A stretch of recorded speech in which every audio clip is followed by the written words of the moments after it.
2시간 전에 마감한 트레이더가 생생하게 전하는 글로벌 마켓 리뷰 델타1입니다. 오늘은 한국 쿼드러플 위칭데이였고, 그리고 ECB도 있었고, 나스닥은 전일 빠따를 맞아서 정신 못 차리는 상황에서 기가 막히게 21선에서 반등을 하고 할 이야기가 많습니다. 그리고도 챙겨봐야 될 몇 가지 신호들이 있죠. 바로 아시아 세션 들어갑니다. 우선 전일 나스닥이 간만에 떡드랍을 했습니다. 이 JP모건에서 계속 이 미국 테크 섹터가 갭 버블이고 이런 소리 하고 있는데 누가 모릅니까? 저도 올해 내내 미국이 폭등할 때 그 20년 묵은 PS 레이쇼 꺼내오고 한국에서는 PDR 같은 헛소리 할 때부터 아이고 갭 버블이구나 했지만 갭 버블이라고 쇼쳤다가는 지금 연중 신고가를 치고 있는 나스닥 앞에서 무릎을 꿇을 수밖에 없었겠죠. 모든 것에 앞서는 게 빨간색 장미입니다. 빨간 장미 한 송이 딱 갖고 나타나면 이 사람이 무슨 꿍꿍인지 뭔 사고를 쳤는지 모르지만 일단 마음이 열리죠. 지금 투자자들 마음이 그런 것 같습니다. 개 버블일 수도 있지만 마음속에는 빨간 장미가 나타나서 괜찮아 괜찮아 이렇게 외치는, 그래서 너도 나도 주식 매수해, 같이 주식 매수해, 폭락은 나중에 그런 거 신경 쓰지 마, 이런 겁니다. 이코노미스트나 스트레티스트나 마켓뷰 되게 중요해요. 그런데 트레이더의 마켓뷰가 중요한 게, 트레이더는 현장에서 이 투자자들이 거친 숨소리를 듣고 있기 때문에 오케이 괜찮아 콜을 하거나 망했다 튀어라 이런 걸 바로바로 외칠 수 있는 것이죠. 아, 이것도 오버했네요. 아무튼 이 나스닥의 하락은 시장이 그 한참 발산형으로 움직이다가 아래쪽으로 꺾어버린 것이고요. 그리고 하락한 종목들도 마이크론 등 이 필라델피아 반도체 지수가 빠그라져서 밀린 거라서 우리 시장도 갭다운 출발을 시켰습니다. 그리고 하락의 내용이 굉장히 안 좋기 때문에 더 하락을 해서 좀 바닥을 기워야 정상인데요. 우리 시장 만기였죠.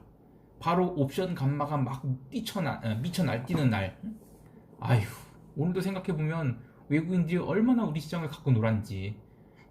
외국인들은 오늘도 옵션 시장에서 하루에만 180억 넘게 챙겨간 것으로 판단이 되고 있습니다. 참 부럽습니다. 우선 마이너스 1% 갭다운을 시키고 나서 시장은 한 차례 더 눌렀습니다. 그런데 365.65선까지는 이 처음 5분 동안 내려갈 때는 풋옵션 감마가 살아나서 이 풋옵션 환매에 의한 시세가 나타난 것이라서 콜옵션 370은 생각보다 얼마 죽지 않았습니다. 변동성이 증가를 했으니까요.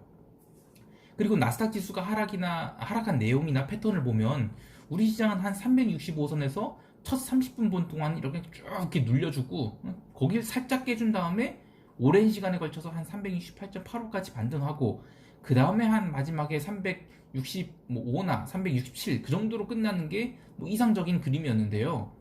아쉽게도 그렇게 움직이지 않았어요. 오늘의 시장 변수는 바로 개인 매수였습니다. 제가 요즘 며칠 동안 개인이 너무나 조직적으로 그 주식을 산다고 했었죠. 그런데 거기다 대놓고 외국인은 정말 시장을 맛있게 요리를 하고 있습니다. 처음에 외국인들은 선물을 엄청 세게 매도를 했어요. 그러면서 고평가된 풋을 계속 매도해 나갔죠. 그러니까 일부러 선물 매도한 게 풋 좀 살아나라고 막 매도를 친 거예요. 그런데 개인이 주식 매수세가 너무 강하게 들어오니까 이 외국인이 전략을 바꿔서 오케이 그러면 오늘은 그냥 개인들에게 비싸게 주식을 넘겨주자 라는 전략으로 선회를 한 듯합니다. 그래서 9시 10분 이후에는 외국인들이 콜옵션을 대량으로 매수를 합니다. 그리고 선물 매도도 걷어버리고요. 물론 이 선물 스프레드는 롤오버 헤드인데 계속 눌러가면서 롤오버를 했어요. 그럼 이거는 이 차고 얼물 선물에 대해서는 약세 베팅을 하거나 아니면 이번 당월물에서 포지션을 결제하고 넘어가겠다는 것인데요. 미결제 약정 감소 현황을 보면 이번 12월물 만기 직전 미결제 약정이 12만 5천 건이거든요. 보통 한 6만 건에서 8만 건, 그리고 많으면 한 10만 건인데 평균 12월물 미결제 수량보다도 거의 한 2만 계약 정도 많은 상태죠. 그래서 이거 마감 5분 전에는 이거 프로그램 매도 많이 나오겠구나 싶었습니다. 원래 이 작년 10월까지인가요? 그때까지만 해도 이 프로그램 매매 사전 공시 제도라는 게 있어서 대강 방향성이 보였는데요. 참 가당찮은 이유를 들어서 사전 공시 제도를 폐지해 버렸죠. 아무튼 다시 이야기로 돌아가면 외국인들은 이 주식을 비싸게 팔자라는 전략으로 바꾸면서 9시 10분부터는 풋매도를 더욱더 공격적으로 하고 콜옵션도 대량으로 사들어가면서 선물 매도를 매수로 전환시켜버립니다. 그렇게 해서 장중에 계속 계단식으로 지수를 레벨업 시켰는데요. 아마 매매를 해보신 분들은 이쯤이면 푸시 튈 것 같은데 라고 생각했는데 갑자기 선물이 매수가 쫙 들어옵니다. 그래서 베이시스를 악화됐던 걸 확 땡겨버리고요. 그리고 콜옵션이 환매가 쫙쫙 들어오고요. 자, 그렇게 해서 개인이 여기에다가 대놓고 계속 풋옵션에 물리게 됩니다. 그리고 홍콩 시장이 열렸는데 시장 분위기가 나쁘지 않자 콜옵션 간말을 아예 살려버리죠. 그래서 11시 이후에는 콜 370이 폭발하게 됩니다. 정말 부럽고도 대단한 게요. 그렇게 콜옵션이 폭발하니까 어떻게 되냐면 주식 고평가, 선물 저평가의 이 프로그램 차익 매도가 더 이상 안 나와요. 왜냐면 합성 선물이 고평가가 돼버리거든요. 콜옵션이 살아보니까. 그래서 그 고평가된 콜을 때리고 저평가된 풋을 사는 그런 그 합성 선물 고평가가 생기고, 그리고 그 주식이 좀 상대적으로 저평가가 되니까 프로그램 차익 매수가 들어와 버립니다. 짧게 들어왔어요. 물론 길게 들어온 건 아닌데 어쨌든 간에 더 이상 프로그램 차익 매도가 안 나왔어요. 그래서 선물 베이시스가 11시 이후에는 확 개선이 돼 버립니다. 사실 여기서부터 이미 선물 시장에서 숏을 보거나 콜옵션 매도, 풋옵션 매수한 개인들이 항복을 해야 된다고 봐야 됩니다. 그런데 항복을 좀 늦게 했어요. 참 아쉽죠. 그래도 올해 12월과 내년 선물 3월 스프레드가 개선될 줄 모르고 계속 매도로 롤오버되고 있었는데요. 그러면 얘가 어디까지는 가겠지만 슈팅 주고 나서는 더 못 가겠구나, 이런 걸로 생각을 해야 됩니다. 그러면 저는 기본적으로는 이거 전일 종가까지는 가겠다 싶었는데 오후 1시부터 1시에 고점, 1시 한 반, 15분쯤에 고점을 찍은 것 같아요. 그 뒤로는 계속 시장에 흠집이 나기 시작합니다. 그러더니 오후 2시부터는 갑자기 외국인들이 이 이익이 잔뜩 난 콜옵션을 팔기 시작했죠. 콜 팔면서 위쪽 뚜껑 닫고 그리고 풋옵션을 매도한 거를 빠르게 환매를 했습니다. 개인들은 눈물을 머금고 이 풋옵션을 외국인들한테 갖다 바쳤고요. 그래도 개인이 현물 매수세가 멈추지 않아서 밀리면 밀릴수록 주식은 더욱더 사들어갔는데요. 이 조직적인 외국인들한테 당해낼 수 있을까요? 외국인들은 만기 직전에 콜옵션을 무려 30분도 안 되는 시간에 120억 원어치를 진짜 그냥 그야말로 다 때려 넣습니다. 그리고 풋옵션은 오후 2시로부터 시작해서 1시간 동안 한 30억가량 매수를 했는데 그 이후로도 마감 직전까지 계속 매수를 해서 합성 선물 매도를 잔뜩 쌓아서 결제를 들어가 버렸습니다. 그리고 이어서 외국인이 대량 주식 매도가 나오죠. 오늘 하루에 1조 3,600억, 그러니까 마감 때만 한 8,600억치를 동시효과에 때려버리는데요. 뭐겠어요? 합성 선물 잔뜩 매도를 했으니까 그걸 이익 내려고 하면 그거에 해당하는 양의 주식을 갖다 패버려야죠. 참 이렇게 지수 자체는 뭐 별 볼 일 없이 전일 대비 마이너스 0.5%의 하락으로 끝나서 뭐 사람들이 안도하고 있겠지만 참 그 이면에는 외국인들이 이렇게 시장을 흔들면서 엄청난 돈을 챙겨갔다는 게 있는 것이고요. 참 부러우면서도 씁쓸한 게 우리가 실력이 없고 자본이 없어서 그런 게 아니에요. 한국에서 만약에 돈을 모아서 미안한 얘기지만 이 베트남 같은 데 가서 이런 식으로 차익거래 하잖아요. 돈을 벌 수 있어요. 근데 너무 많이 벌면 가져갈 수가 없습니다. 그리고 중국 같은 데 가서 이런 식으로 차익거래를 하려고 하면요, 제가 2010년도에 그 중국 파생시장에 한창 관심 가질 때 관련된 회사에서 투자도 하고 그래서 중국 거래제도를 좀 배웠거든요. 외국인들이 돈을 곱게 가져가지는 못하게 합니다. 너무 많은 제약이 있어요. 물론 지금은 시장이 너무 커져서 웬만해서는 시장 교란하면서 차익거래 못합니다. 그러니까 순수한 차익거래는 할 수 있겠죠. 그런데 이렇게 한국처럼 못해요. 근데 한국은 뭐예요? 제도가 너무 좋죠. 외국인들한테 너무 잘 돼 있고요. 자본시장 개방돼 갖고 돈 벌어서 갖고 나가는데 전혀 문제 없습니다. 그런데 만약에요, 한국에서 똑같은 거래를, 그러니까 몇몇 울트라 슈퍼개미든 몇백억짜리든 말고요, 1,000억짜리든 말고 계좌당 한 1조에서 한 3조 정도 갖고 계신 분들이 한 10명쯤 모아서 시장 흔들려고 하잖아요. 그렇게 해서 주식과 현선물을 같이 흔들면서 거래를 한다. 그래서 돈을 벌잖아요. 정부가 가만두질 않습니다. 시장 교란 행위라고 해서 온갖 수모를 겪게 합니다. 그래서 씁쓸하다는 겁니다. 에휴, 젊은 친구들아, 실력 열심히 쌓아서 나가서 외화 많이 벌어다오. 자자, 오늘 만기 브리핑은 이렇게까지 하고요. 이제 바로 유럽 세션 들어갑니다. 오늘 ECB가 있었죠. 근데 오늘 ECB는 너무 뻔했다고 할까요? 이미 시장이 뭐 울트라 서프라이즈까지는 기대도 안 하고 있었고요. 그리고 이미 나온 내용들도 변동성을 축소시킨 내용이라서 진짜 뭐 이래 하는 정도였습니다.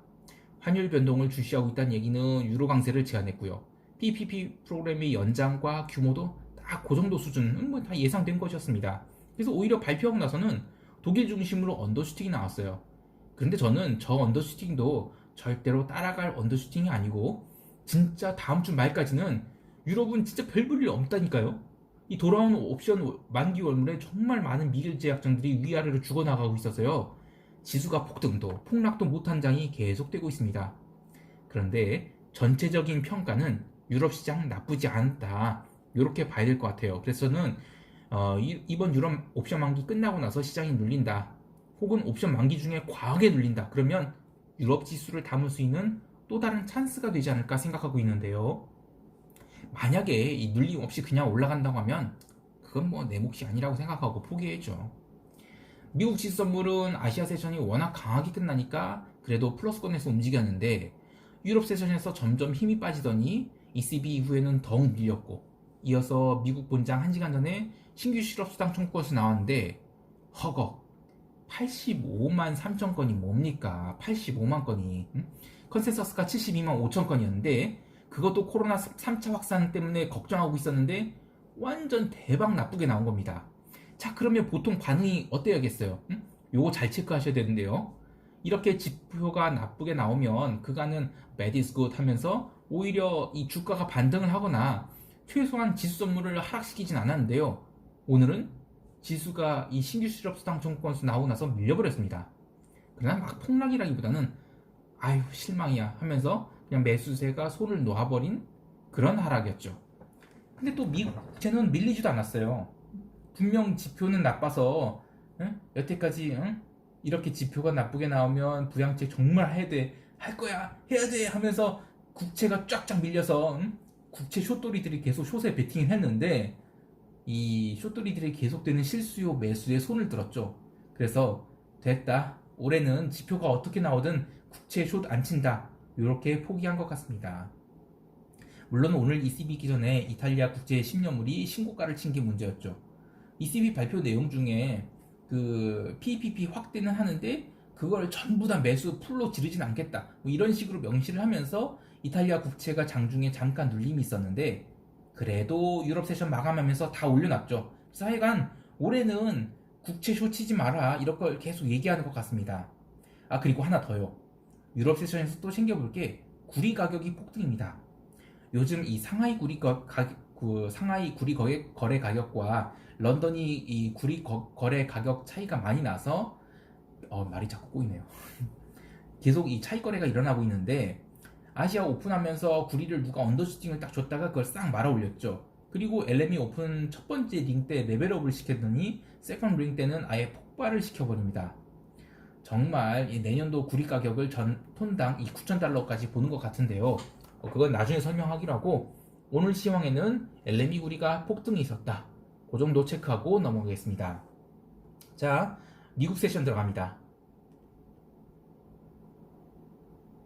미국 오픈 전에 이미 주요 나스닥 지수 선물들이 나름 마이너스권이었어요. 근데 저는 나스닥 선물이 21선에서는 뭔 이유가 됐든 간에 강력하게 반등할 것이라고 생각을 했어요. 그래서 상승장에서는 5일선과 11선을 한 방에 깰 수는 있어도 21선을 한 방에 깨기는 쉽지 않다. 물론 21선을 한 방에 깨갖고 종가까지 쫙 마감하잖아요. 그러면 상승장 아니에요. 이 변동성장입니다. 그러면 종가에 아무리 물려서 끝났다 해도 손절하고 나서 그 다음부터는 괜찮아요. 왜냐면 변동성장세라서 먹을 게 많거든요. 그래서 오늘은 21선 부근에서는 그냥 눈 감고 매수해야 되는 정말 좋은 트레이딩 기회였던 겁니다.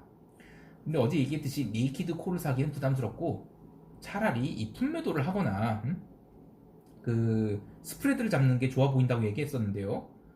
5분도 안 돼갖고 정확히 21선 딱 터치하고는 미친 듯한 매수가 들어왔어요. 하여간 모두들 이제 매수기에 노리고 있었을 테니까 일단 올라간다 싶으면 쫓아가는 게 맞았습니다. 근데 시장일 다 보면 조금 이상한 부분도 있었어요. 사실 아침 1시간 동안 나온 나스닥의 상승세라고 하면 오늘 최소 1% 이상 상승했어야 되는데, 물론 저점 대비로는 1%는 넘게 올랐죠. 근데 딱 유럽 마감할 때까지만 올랐습니다. 그리고 나서는 계속 못 오르고 뭐 눌리거나 횡보를 하거나 따주기 뭐 이런 게 나왔어요. 그리고 막판 1시간에 또다시 위로 땡기려고 시도가 있었는데, 정상적이라면 저건 쌍봉이 아니라 한참 더 올라갔어야 되거든요.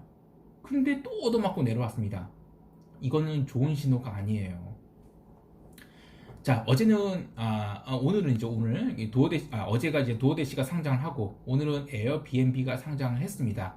에어비앤비도 뭐 시초가 이후 112%가 올랐어요. 뭐 여기도 뭐 따상 이런 건가? 상관없지만, 아이고, 죄송합니다.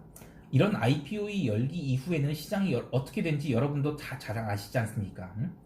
빅히트 엔터테인먼트가 시장이 돈을 어떻게 빨아갔고 주가는 그 뒤로 어떻게 되는지, 이거는 IPO가 많은 거는 좋은 징조가 아니에요.